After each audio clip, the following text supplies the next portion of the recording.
মহানবী নবুয়ত প্রকাশ করেন 40 বৎসর বয়সে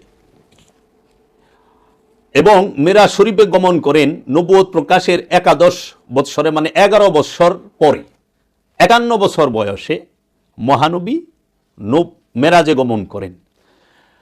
মহানবীর সহধর্মিণী মালকায় আরবিয়া, সর্বশ্রেষ্ঠ মহারানী কুল কায়নাতের সৈয়দা মা খাদিজাতুল কুবরা আলাইহিস সালাতু ওয়াস সালামের দেহত্যাগের পরে আম্মাজান যখন দেহত্যাগ করেন, ইন্তেকাল করেন,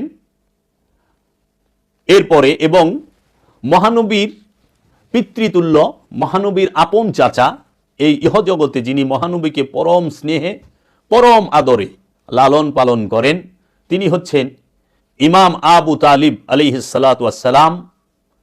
তিনি মৌলা আলী আলাইহিস সালাতু ওয়াস সালামের পিতা।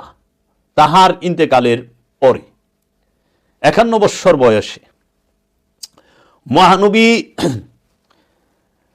তাহার আপন চাচাতো বোন হযরত ইমাম আবু তালিব আলাইহিস সালাতু ওয়াস সালামের মেয়ে মৌলা আলীর বোন হযরত উম্মে হানির ঘর থেকে এই মেরাজের যে ভ্রমণ সেটি মহানবী করেন।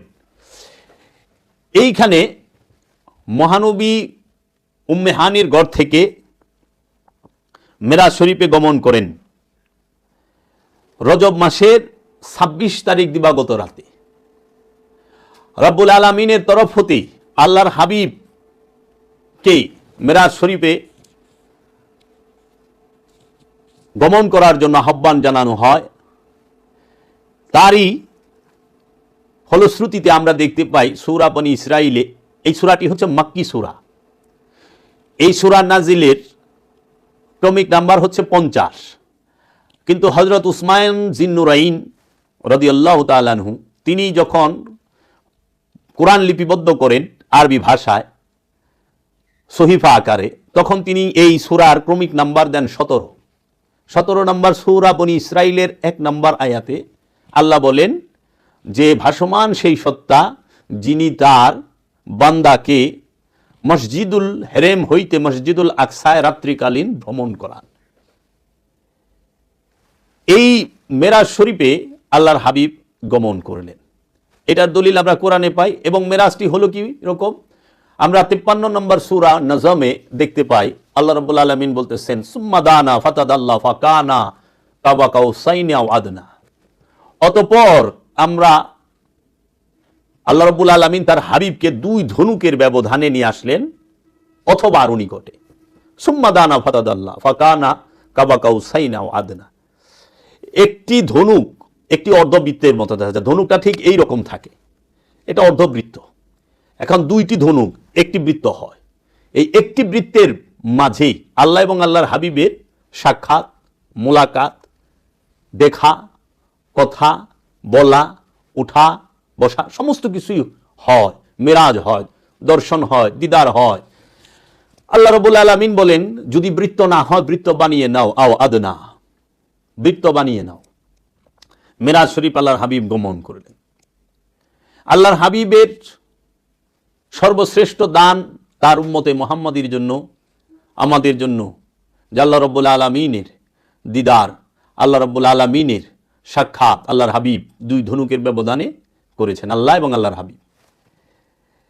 এখন আমরা দেখতে পাই আল্লাহর হাবিবের হায়াতে জিন্দেগির মাঝে আল্লাহর হাবিব 63 বছর যে হায়াতে জিন্দেগি এই দুনিয়াবি এই পৃথিবীর বুকে জাহিরি ভাবে যে 63 বছর দেহ ধারণ করে আল্লাহর হাবিব এই পৃথিবীর বুকে বিচরণ করলেন, এর ভিতরে আল্লাহর হাবিব নিজে মেরাজ শরীফে গিয়ে আল্লাহর দিদার লাভ করলেন।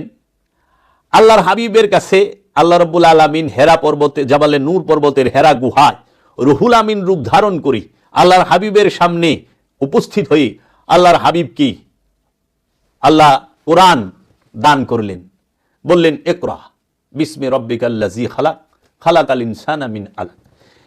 এই যে কোরআন নাজিল হইল নগদ হায়াতে জিন্দেগির মধ্যে আল্লাহর হাবিবের 40 বছর বয়সে আল্লাহর হাবিব নবুয়ত প্রকাশ করলেন।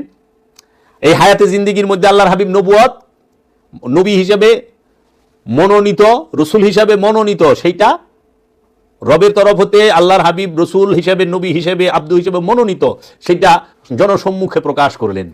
এবং রুহুল আমিনের আগমন হইল এই হায়াতে জিন্দিগিতে, ইন্তেকালের পরে না, দেহত্যাগের পরে না, ইহ জিন্দিগিতে, পৃথিবীতে দেহ ধারণ করে থাকা অবস্থায় কোরআন নাজিল হইল নগদ বাস্তবে, এবং রবের দিদারও লাভ করলেন মেরাজ শরীফে, এই দেহ ধারণ করে, স্বপনে না।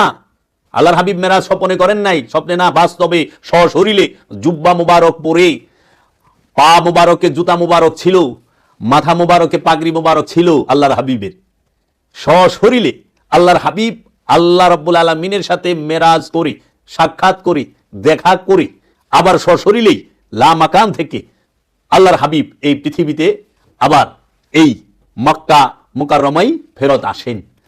তাহলে আমরা মেরাজ দেখি রবের সাক্ষাৎ আল্লাহর হাবিব ইহ জিন্দিগিতে দেহ ধারণ করা অবস্থায় করেছেন, রবের দিদার লাভ মেরাজ হয়েছে। এবং মহানবী জান্নাত দেখেছেন, জান্নাত সাহাবায়ে কেরামদের মধ্যে বিলি করে দিয়েছেন এই ইহ জিন্দিগিতে দেহ ধারণ করে থাকা অবস্থায়। মহানবী বুরাকে চড়লেন, রবরবে চড়লেন, এবং প্রথম আসমান থেকে নিয়ে 7 আসমান পর্যন্ত 8 জন নবীর সাথে সাক্ষাৎ হয়েছে। হাদিসে আমরা পাই মেরাজের, সবে মেরাজ সম্পর্কে যে হাদিস, সেই হাদিসে 7 আসমানে 8 জন নবীর সাথে সশরীরে সাক্ষাৎ হয়েছে। তাহারাও সাক্ষাৎ করলেন, আল্লাহর হাবিবও সাক্ষাৎ করলেন। সবই তো এই পৃথিবীতে থাকা অবস্থায় হইল। মহানবী ধ্যান করলেন নগদ, মহানবী ধ্যানের রেজাল্ট যে রুহুল আমিনের আগমন, সেটা নগদ। কোরআন নাজিল হইল নগদ, নবুয়তের এলান করলেন নগদ, রিসালাতের এলান করলেন নগদ, বেলায়েতের এলান করলেন নগদ, আবদিয়াতের এলান করলেন নগদ।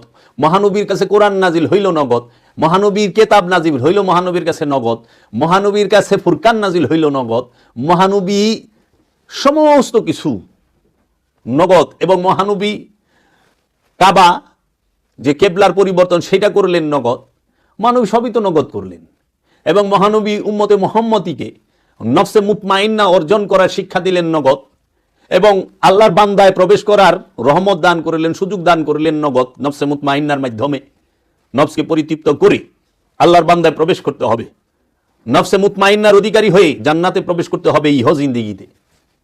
আর সেই উম্মতে মুহাম্মদী সাল্লাল্লাহু আলাইহি ওয়াসাল্লামের উম্মতগণ এই উমাইয়া আব্বাসিয়া রাজবংশের চক্রান্তে তাদের বেতন, তাদের কাছে বিক্রি হয়ে যাওয়া যে সমস্ত মোল্লা মুন্সি আছেন, তাদেরকে খপ্পরে পড়ে আজকে মুসলমান সব বাকিতে নামাজ পড়বেন এখন, আল্লাহর দিদার লাভ হবে মরণের পরে।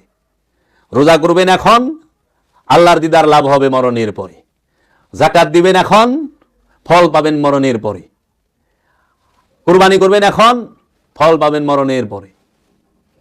কিন্তু মুহাম্মদী দর্শনে বাকির কোনো স্থান নাই, সব নগদ।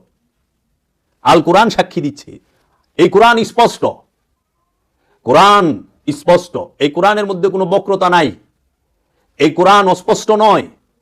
তাহলে দ্বীনে মুহাম্মদীকে, এই বাকির শিক্ষা উম্মতে মুহাম্মদীকে যারা দিচ্ছে, তারা কি কোরআনকে ঢাকিয়া রাখতেছে না? রাখছে। কোরআনকে ঢাকার জন্য, কোরআনের সত্যতাকে ঢেকে রাখার জন্য এই আব্বাসিয়া রাজবংশ এবং উমাইয়া রাজবংশের চক্রান্তে, তাদের কাছে বিকা হওয়া আলেম উলামাদের চক্রান্তে এই কোরআনের সত্য দর্শনকে ডেকে রাখার জন্য তাহারা মহানবীর নামে অনেক মিথ্যা হাদিসের রচনা করেছে, অসংখ্য মিথ্যা হাদিসের রচনা করেছে। হাদিস সব মিথ্যা না, কিন্তু যাহারা মহানবীর ওফাতের পরে মহানবীর নামে মিথ্যা চালিয়ে দিয়েছে, সেই হাদিসগুলো মিথ্যা। হাদিসের সত্যতা আছে, যেইগুলো আল্লাহর হাবিব জাহিরিভাবে থাকা অবস্থায়, সাহাবায়ে আজমাইনগণ জাহিরিভাবে থাকা অবস্থায় সমস্ত সাহাবায়ে কেরামদের মুখে মুখের অর্থ, সেই হাদিসে কুদসিগুলো সত্য, যাহার সাথে কোরআনের সত্যতা আমরা পাই, মিল পাই। কোরআনের আয়াতের সাথে যেই হাদিস মিলে না, সাংঘর্ষিক হয়, সেটাই মিথ্যা হাদিস। কোরআনের আয়াতের বিরুদ্ধে যে হাদিস যায়, সেটাই মিথ্যা, সাংঘর্ষিক হয়। যেরকম আমরা হাদিসে কুদসিতে শুনতে পাই, কুলুবুল মুমিনিন আরশে আল্লাহ, মুমিনের কলব হচ্ছে আল্লাহর আরশ, মুমিনের অন্তর হৃদয় আল্লাহর আরশ। এর সাথে আমরা মিল পাই কোরআনের আয়াতে, আল্লাহ মুমিনদের সাথে থাকে, ইন্নাল্লাহা মাআল মুমিনিন, নিশ্চয়ই আল্লাহ মুমিনগণের সাথে থাকে। তাহলে এই হাদিসের সাথেই এই কোরআনের আয়াতের মিল পাই। আল্লাহ রব্বুল আলামিন আল্লাহর হাবিবে বললেন যে মান আরাফা নাফসাহু ফাকাদ আরাফা রাব্বাহু, যে তার নফসকে চিনতে পেরেছে কোনো সন্দেহ নাই সে তার রবকে চিনে ফেলেছে। এর সাথে আমরা কোরআনের অসংখ্য আয়াতের বর্ণনা মিল পাই। যেরকম আল্লাহ বলতেছেন নাহনু আকরাবু ইলাইহি মিন হাবলিল ওয়ারিদ আইনামা তুওয়াল্লু ফাসাম্মা ওয়াজহুল্লাহ ওয়া হুয়া মাকুম আইনা মা কুনতুম, যে বান্দা তুমি যেখানে আমিও সেখানে, বান্দা তুমি যেদিকেই তাকাও আমার চেহারা ছাড়া কিছুই দেখবা না। এবং আল্লাহ বলতেছে নাহনু আমরা আকরাবু ইলাইহি মিন হাবলিল ওয়ারিদ, আমরা তোমার জীবন রোগের নিকটেই অবস্থান করি। এবং কোরআনে সূরা মায়েদা বলতেছে ইয়া আইয়ুহাল্লাযিনা আমানু আলাইকুম আনফুসাকুম, হে আমানু তুমি তোমার নফসের খবর নাও। আবার সূরা বাকারায় বলতেছে তানসাউনা আনফুসাকুম, তোমরা তোমাদের নফসকে ভুলিয়া যাচ্ছ। তাহলে পরে হাদিসে কুদসি যেগুলো সেইগুলোর সাথেই কোরআনের আয়াতের মিল আছে। এখন এই যে মেরাজ শরীফ, আজকে শবে মেরাজ, এই শবে মেরাজে গেলেন কে? আল্লাহর বান্দা আল্লাহর আব্দুহু। এই কথা আমার দয়াল মুর্শিদ কেবলায়ে কাবা কালান্দার বাবা জাহাঙ্গীর এবং আমি জাবের ছাড়া দ্বিতীয় এইভাবে কেউ আজ পর্যন্ত বলে নাই, এত সূক্ষ্মভাবে বলে নাই, বলতে পারে নাই। হয়তো রব্বুল আলামিন এই রহমত হয়তো অন্যকে দান করেন না। এই জন্য রব্বুল আলামিনের দরবারে শুকরিয়া জ্ঞাপন করি যে রব্বুল আলামিন আমাদেরকে বোঝার তৌফিক দান করুক।